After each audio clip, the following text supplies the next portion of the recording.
Appraisal and Estate Agents Foundation, and he will share on the topic, Practice Valuation of Lands in Laos and Indonesia. Dr. Sopon Pornchokchai, please.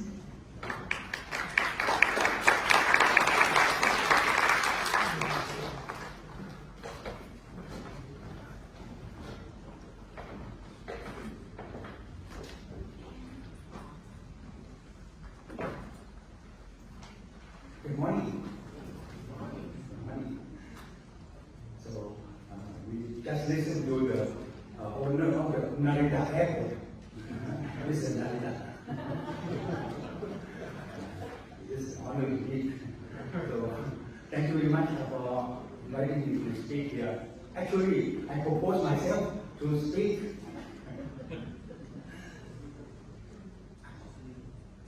So, this is something about the valuation of a dam. Some dams, actually about almost 30 dams in Thailand, in Laos and Indonesia. Actually, there are also some in Thailand as well. So this is myself.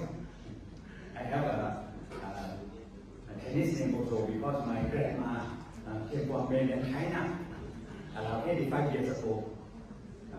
If she moved further down to Singapore, maybe we get earlier. In that case, maybe my name should be Bruno Lee, because we have a lot of Christian name here. Saint on my birthday is Saint Bruno, but in Thailand we have this. Actually, also we have colleagues from Korea, Junchu or something. That's for my name. So next is this is our foundation. We have our Appraisal and Estate Agent Foundation, which is what we call public organization. But our registration is in Thai. But now you can translate into English or Spanish or anything by AI. You can know that we are a public company, not my company, but like and as a foundation with our 1,500 members. And this is the thing that we do every quarter. If you want to know construction costs in Thailand, in Bangkok, this is the thing that you can have a look. We have a link in our website, Appraisal.org or TAEAF, so you can know what is the construction cost. We update every quarter. So every quarter you can have a look at this as well. We have a microphone for me. Microphone. Yeah.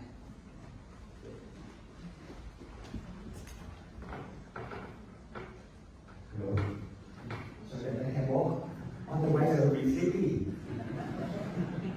So this is the quarterly basis. Now in October, so the one in September will be coming soon. It will be the end of this October, so you can have a look.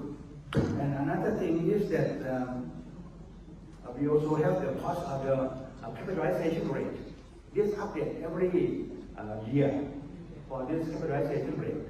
You can see in the case of hotel, there is no capitalization rate during the COVID-19. Anyone never get COVID-19? You never got COVID-19? Yeah, maybe some. But I got once already. Yeah, so during that period, there is no capitalization rate because no income. Or the income is very low, maybe as low as around 20 to 30% of the occupation rate. So there is no income for calculating the capitalization rate. But in the case of warehouse, also something like factories, they are going very well during that period. So this is a case of our capitalization rate. So you can have a look at this. And actually, every bi-monthly, we have our monthly, what we call a journal. You can go to have a look as well, because it is online since 2001. Every one you can have a look. And this is our ASEAN region, you all know about this. And so in the future, I think, if possible, our foundation can be your member here. Maybe we can participate at the PTC see in the future in Indonesia in the next 2 years or somewhere else. So in the case of valuation of a dam, actually you can see here World Bank is coming back to back those dam projects. In the past, there are a lot of NGOs saying that we should not finance dam because maybe not so good for the environment. But this is not the case. Actually, dam is very good for our environment, and it is very good for our human being, our society as well. So on one hand, you can also produce electricity, as we know. On the other hand, also many other benefits that we have. For example, also good for irrigation. We have many irrigation dams in Thailand and also in other countries as well. But in Laos, mostly it will be the dams on the river. So they may not have good for the agricultural purposes, but good for producing electricity. And also we can conserve the forest, because people cannot get into the forest because of the dam. We can conserve wildlife or something, so this is very good for them. And also we have water in the case of fire in the forest, this is the reservoir to eliminate the fire as well. And it is good for tourism. In our case, there are a lot of tourism for in the dam as well. So this is a benefit of dam. That's why World Bank is coming back to that. And this is a dam in USA, in Missouri. We call Dong. I don't know whether I pronounce correctly or not. Maybe Indian, red Indian name, not Indian, red Indian name. So this is a dam look like a heart. So they built on the top of the mountain. The water, the rainfall may not be able to fill in this dam, but in the before dawn, they will use the electricity to bring the water up to the hill, and then in the morning they will produce electricity at a higher rate. So this is what happened, and it once already broken, and then they redo it again.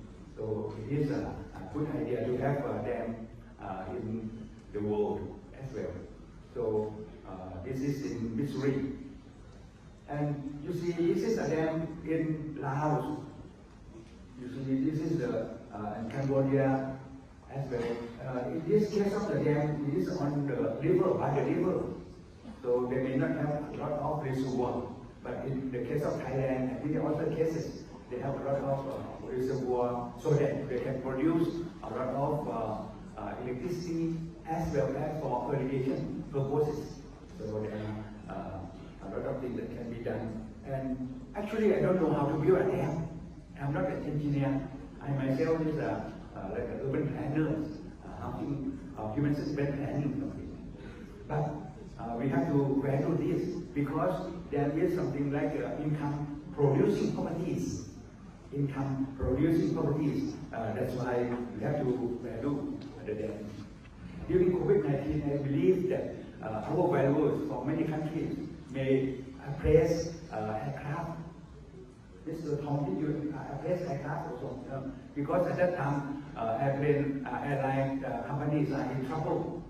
They have to pay back the loan or something to the bank, so we have to value that thing. I don't know how to write out an aircraft. Whenever there is turbulence, I'm very much afraid because I'm maybe too old now. So we also have to appraise that thing because this is income producing properties. That's why we value this. Next. So this is, let me honor this company in Laos. They hired us to do this sort of valuation. And Laos, as we know that this is the battery of Southeast Asia. This country is the battery of Southeast Asia. You see, there are so many dams. We value almost 30 dams. We have done some in Thailand, in Indonesia, Indonesia, something. But this is in Laos alone. There are so many there. Some may have some reservoir, some might not have because it is on Mekong River. That is why it is there is no dam for no many dams, not many dams for irrigation purposes. So in this case, and in other countries like in Nepal, I went there to Nepal every year for fishing valuation. But they also have a lot of dams, hundreds of them, because they are the factory for India, Bangladesh or something, like Bhutan also in the same case. But in that case, they have a lot of reservoir of water from snow or something. But in this case, this is just only depending on rainwater only, and the water from China. But in China, there are so many other dams already. So some dams may be dry up as well, and also some dams may be broken because of the overweight or something. This is some calculation. I will come back later.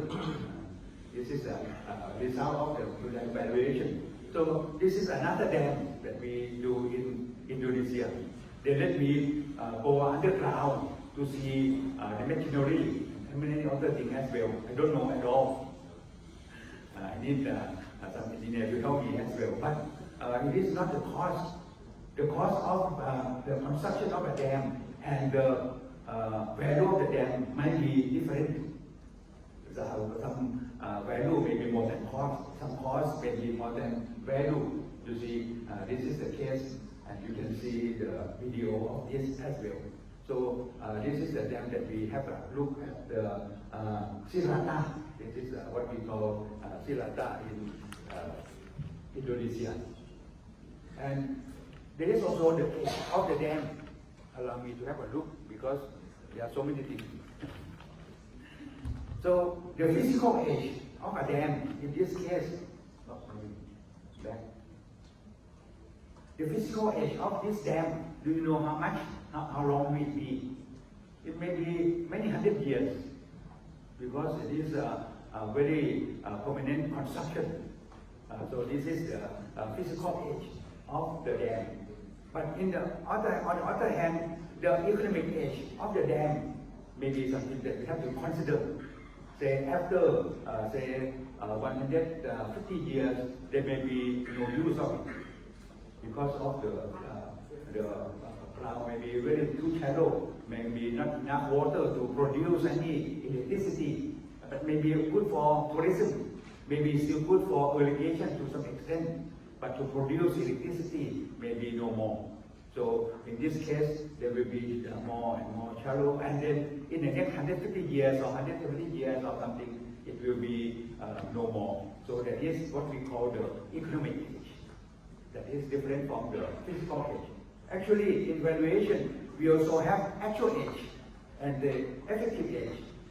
Like this dam may be built already 50 years, but the effective age, that is the actual age, but the effective age may be 30 years. Why? Because they have good maintenance. Something like ladies, they look 30, but actually maybe 50 because of the good maintenance. That is why what we call the effective age and the actual age. So this is the case of the and then this is what we call the principle of the valuation or something. I may not read to you. You may have a look at my PowerPoint later on this page 18, 19, 20, 71, and 72. So this is all about this how to value a dam. Okay. So, but there will be too much in details, and I should not read to you because there are so many letters. It may be may hurt your eyes to some extent. But the thing is, this is the categorization rate that we try to work out. Say, this is first we use a Cohen bond, as we know. That is a benchmark normally we use. And also, we also have some deposit rate or loan rate or something that we have to consider. Actually, we also have to make some comparison.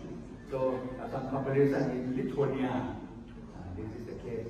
Like when we conduct the valuation of aircraft, we also need to have some comparison. We can buy information on the sales, the transaction of aircraft around the world, right? But it costs you money. Say maybe a few $1,000 for this sort of information. Depends on how many information that you have, how many aircraft that you want to know, and in the specific, they like Airbus or something. So it depends. So the value, the price of the fee for that may be $1,000 up to $100, $10,000. But in this case, we just learned something about the capitalization rate in Lithuania. And then we also have some in Canada. Canada also have so many dams. So there are some in Quebec, in Ontario or somewhere. So this is the rate that we have to make some comparison so that we will know what are happening, and also in other cases as well. So we can go into this so that we can review something like some literature review of this for Hydro Quebec and also Hydro One in Canada and in Ontario. Yes. So, and also there is one organization called International Renewable Energy Agency. So they also collect this sort of information on the dam capitalization rate or discount rate, depending on how we use it.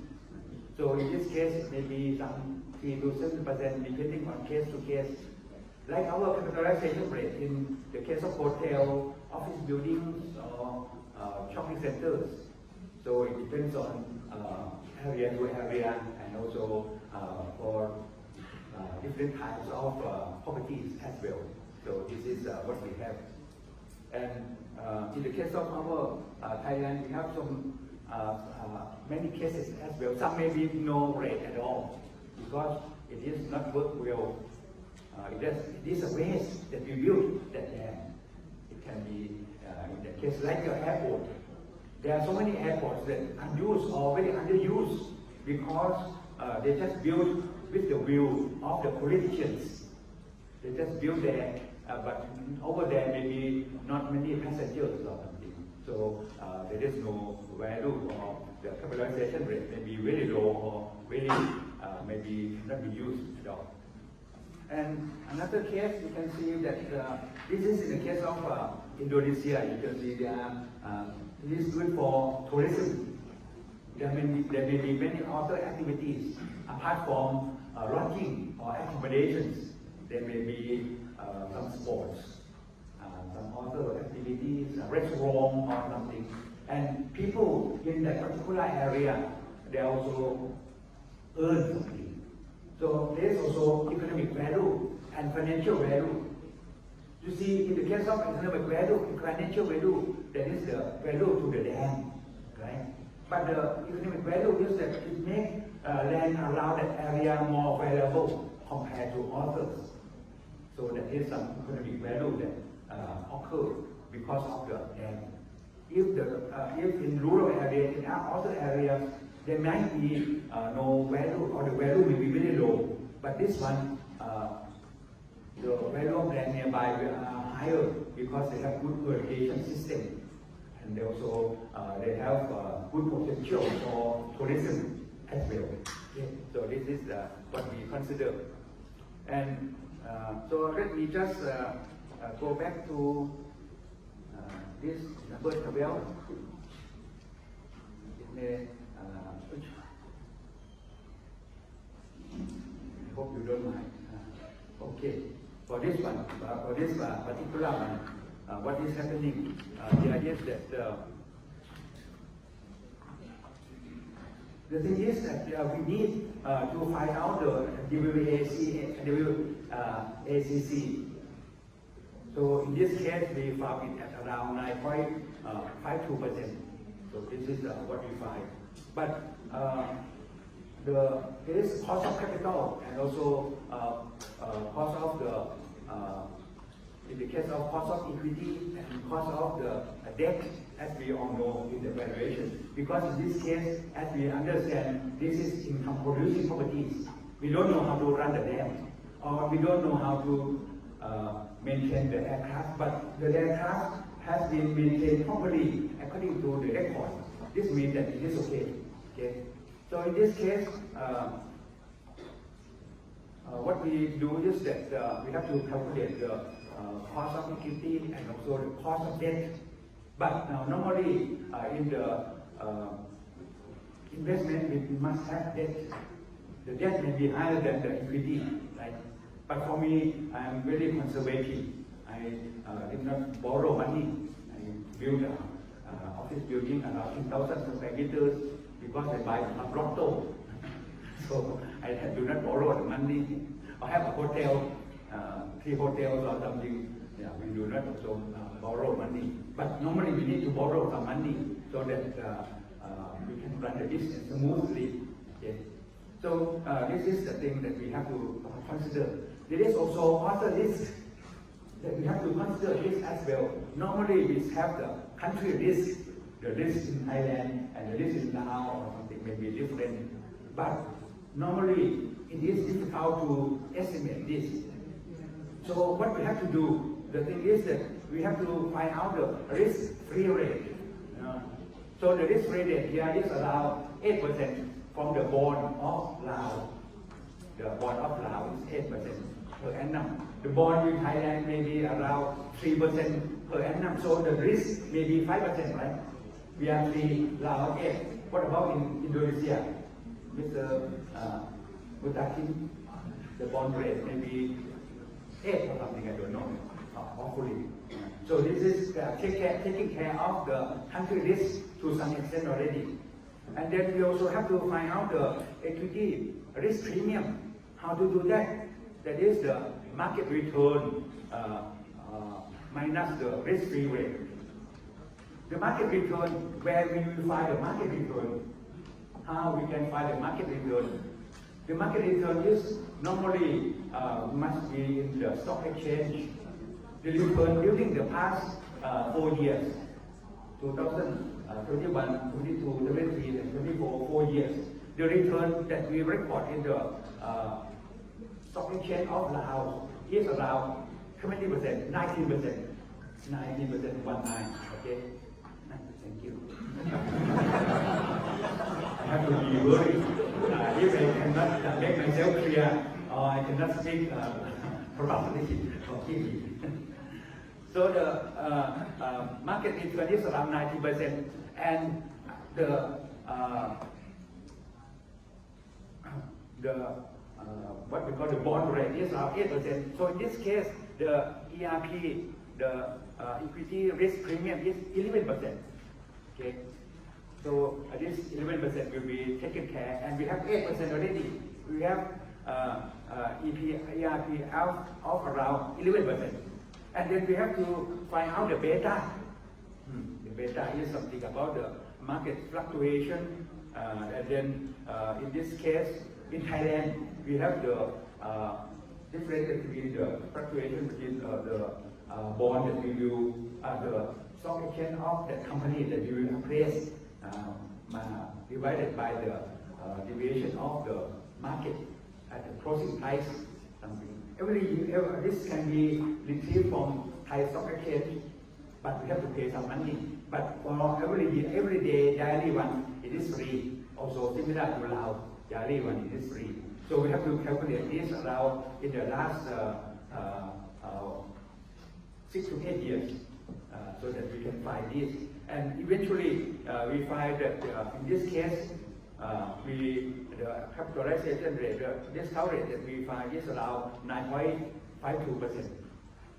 And another thing, last but not least, is about the cost of debts that we calculate here.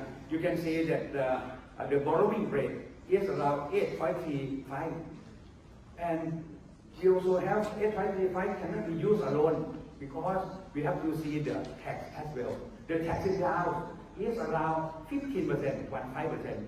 So that is 8.35 multiplied by 1 minus 15%, right? So in this case, it will be around 7.1%. So this is the cost of a debt that we use. But in some dams there is no debt. They already pay everything already. So we value today. We do not consider the debt at all. But some dams still have debt. So in this case, we also have to consider this. So we can see that this coverage may be somewhat similar, some may be different. So this is what we try to have a look, and you can see that it may be very much in details, but the two ladies is watching me already. Last, let me see, last. What time is it now? No worry. I think our this session will be until 10:30, right? But we will have early coffee break because some of us may not have lunch, have breakfast in this morning. Okay. So in this case, don't forget that there are also some other value of the dam apart from the operation in electricity production. So something like this sort of financial value in terms of the leasing of the land, of the water or something for some activities. And apart from this, that our financial value, we also have economic value of a dam. This economic value may be something like a zoo. We conduct the valuation of a zoo. A zoo financial value may be zero or maybe not much because no return. The return, the construction, everything will be really high. But there is some economic value because they create better land price in the surrounding area, and many people like to visit there. They can build housing assets around there or something. So this is what happened. Okay, no more time. If I do not make myself clear, maybe Mr. Mulakin, you understand what I said? Otherwise, I will explain to you tonight. What is your room number? You may need around 3 hours. Thank you very much.